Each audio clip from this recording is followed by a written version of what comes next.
more changes here at SGT, so we've been a little bit lax as far as putting out videos, but today is a common request I get. We're going to have a look at my what's in the bag for 2023, most of last season. So I'm going to run through what I've been using, what I've liked, what I haven't liked, and we'll have a good look at that. All right, so my wedges haven't changed at all really in recent times. I've got Srixon ZX7 gap wedge here at about 49 degrees, a little bit stronger than normal. 14 RM for 54 degree, and then the RM for 60 degree and an S grind. So these are all the same that I've had for a while now.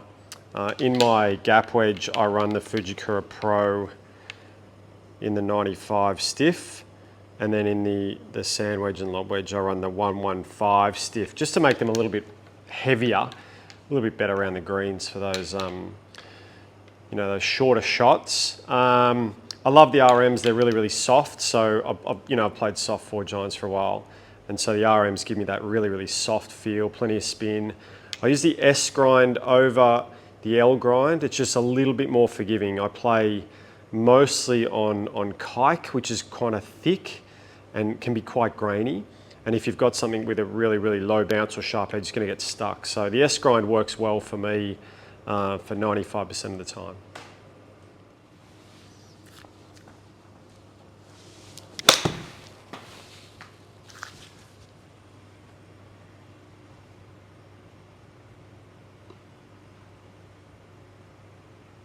Okay, so no changes this year, despite threatening to change for a long time. I've kept the same irons. So original ZX7, they're getting a bit beaten up now. They've been with me for a good 2 years, just about, maybe 18 months, something like that.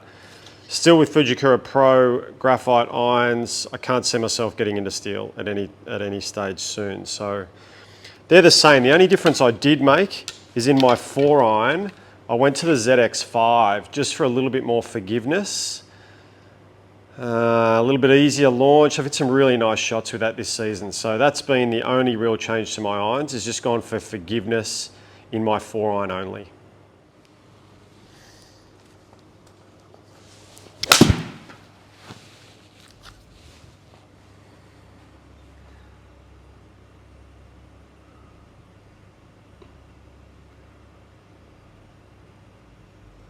Okay, so moving into the top end, this is where I have changes weekly. Nothing really stays for very long, but I think the best thing for me to say would be what I've kept mostly in the bag for this season. So the head of my hybrid has stayed the same, Cobra King Tech. It's been the same the whole time. I haven't changed that at all yet. It does pretty well. It's a pretty wide, it's a pretty long head, so I find it pretty easy to hit. The thing that I do change is the shaft, but probably between Ventus 8S, Ventus Blue 8S, and the other one I tend to use is the LA A series in the mid 85, which I like. I really like them both. The Ventus is probably a little bit more forgiving. I get a little bit more ball speed. I get a little bit more height. So unless I'm playing in a really windy day and I want to keep it down a bit, then the Ventus hybrid is definitely my go-to in the hybrid shaft, along with that Cobra head. So my battle with 3-wood continues. I started the year with Aerojet, which was great. Probably a little bit too much spin, not enough forgiveness in LS. I've hit TSR3. The one that I finished the season on, it's no longer in my bag, but I finished the season with the Stealth. The original Stealth. Titanium head, love it, to be fair. I've hit some really great shots with it. Big change also, I've gone to TR Blue in 7S in the fairway. I just find it's quite consistent. I know what it's going to do for me. This hasn't been a bad club. Now, like I say, that 3-wood head is out of my bag as of February 2024. New products coming in, new testing happening. So, but this one wasn't bad for the season. Actually, I really, really liked it.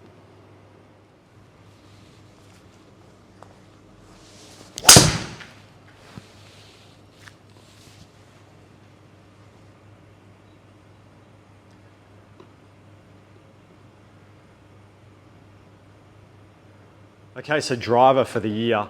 Again, been through a million drivers, all different types, brands, shafts, you name it, hit them all.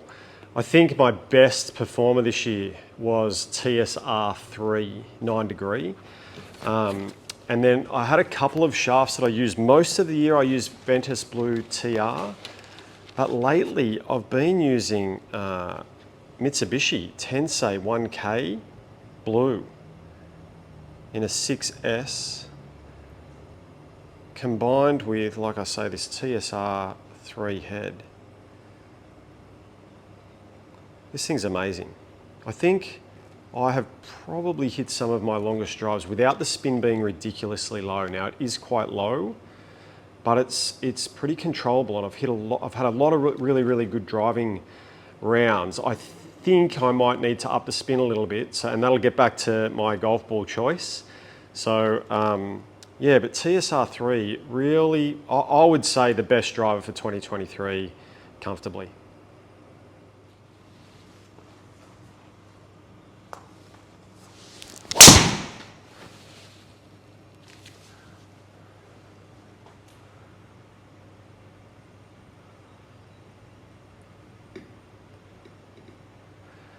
I mean, that's a fairly typical drive for me with this driver. I found it goes, pretty long, pretty high, pretty straight, all the above. If I do have a little miss with this 1K Blue, I do get the odd hook, but it's not to the point where I'm massively concerned. I know it comes from slightly low spin. I'm not massively concerned about it. That drive then that I hit, spin number was 2106, so pretty nice. I mean, that's a fairly typical drive with this TSR3. One of the last full titanium drivers left. And everything's gone to carbon crowns, trying to get weight down and all the rest of it. I love the look, I love the feel, everything about this driver I've really enjoyed. I'm going to look forward to trying out some new stuff for 2024, but certainly TSR3 was a big winner for me. The putter has been, last 18 months I've been arm locking, sick, arm lock, flow, heavy one, biggest one they got. LA golf shaft. This combo really hasn't changed. I did go through a period where I thought, maybe I could go back to normal putting, because I was putting pretty well with the arm lock, and I thought maybe I could go back to a standard 35. Tried it for probably 5 or 6 weeks and it wasn't great. So I'm back in the arm lock. I'll still be looking to, I'd love to get back to a standard putter. I feel like arm lock's a little bit cheating.